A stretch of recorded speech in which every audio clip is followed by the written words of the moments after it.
Today, we're diving into one of the most haunting events in modern American history, the Oklahoma City bombing. And what's fascinating is that it's really a story with two sides. You've got the official version, a case that was closed thanks to a really lucky break. And then there's this other story, a shadow narrative that's just filled with these lingering questions that honestly refuse to go away. Some dates are just numbers on a calendar, right? But others become scars. And April 19th, that day became one of those scars, forever tied to this act of just unimaginable violence right in the heart of a city. But this date wasn't random, not at all. It was a deliberately chosen anniversary, picked to send a brutal, chilling message. In the mind of the bomber, this was about settling a score with the U.S. government over what happened at the Waco siege in Texas. Think about it. The crime was huge, the largest act of domestic terrorism the country had ever seen. And yet, the biggest break in the entire investigation came from something unbelievably small: a missing license plate on a car driving down a dusty Oklahoma highway. So the case was officially closed. Justice, we were all told, had been served. But was that really the whole story? For a lot of people, the answer was a hard no. The official version just left these gaps. And those gaps have been filled with questions, anomalies, and all sorts of alternative theories ever since. Okay, so let's get right into it. To really understand the bombing, you first have to get the powerful symbolism behind that date. And to do that, well, you have to understand what happened at Waco. Timothy McVeigh chose the second anniversary of the fiery, tragic end to the Waco siege. He and a lot of others in what was called the Patriot Movement saw that event as a government massacre of 76 people. He'd even gone to Waco during the standoff. So for him, the bombing was revenge. It was his way of evening the score. And this really gets to the heart of the motive. See, Waco wasn't just some isolated event for these groups. It was the final straw in a growing anti-government movement that was already fired up by things like the deadly standoff at Ruby Ridge and new gun control laws. They believed in this New World Order conspiracy, and they saw the federal government as a hostile, occupying force. You know, this right here tells you everything you need to know about McVeigh's mindset. He wasn't just some angry guy. He saw himself as a revolutionary, a soldier. That quote on his T-shirt when he was arrested, that wasn't just a slogan. It was his mission statement. In his own head, he was a patriot, not a terrorist. So, with all that as a backdrop, let's turn to the official story. How did investigators take this act of pure political rage and actually turn it into a closed case? But before we go any further, we just have to pause and remember the human cost.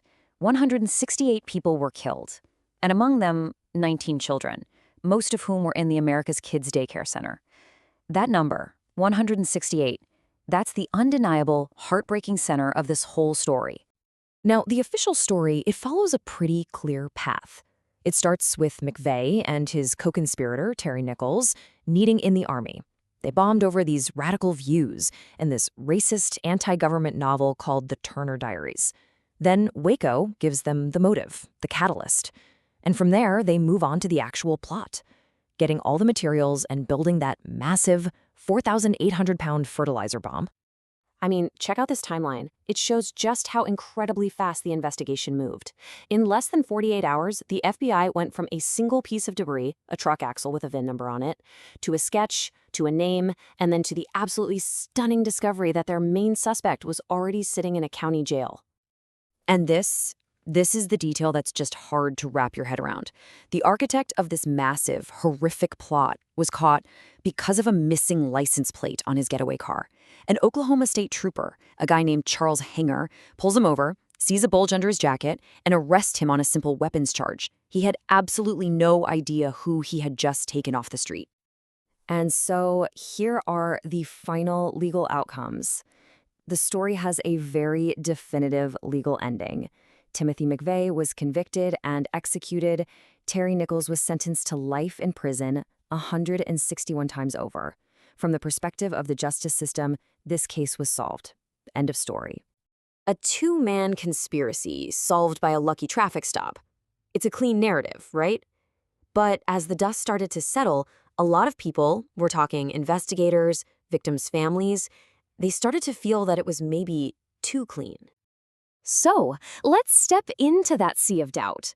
let's explore some of the persistent anomalies and the alternative theories that challenge that official account and keep this case so controversial to this day. Okay, first up, the most famous ghost of this case, John Doe number 2. Multiple eyewitnesses were absolutely adamant that McVeigh was not alone when he rented the Ryder truck. The FBI even launched this huge manhunt based on their sketch, only to later say, you know what, the witnesses were mistaken. They must have been thinking of another customer from a different day. For skeptics, that explanation, well, it just never sat right. Then you've got the actual physics of the explosion. The official theory is what you see on the left. The truck bomb's air blast created a progressive collapse. But then you have this counter-argument from an explosives expert, General Benton Parton. And he argued there's no way an air blast from the street could just shear through those massive, steel-reinforced concrete columns. He believed demolition charges had to have been planted inside the building. This table does a great job of showing the two parallel realities of this case.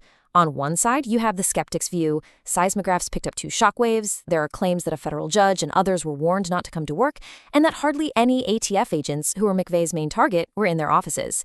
And for every single one of those, there's a conflicting official explanation. And look, this wasn't just fringe speculation from the internet. An Oklahoma state representative named Charles Key actually led a citizens' investigation committee, and this was his stark conclusion.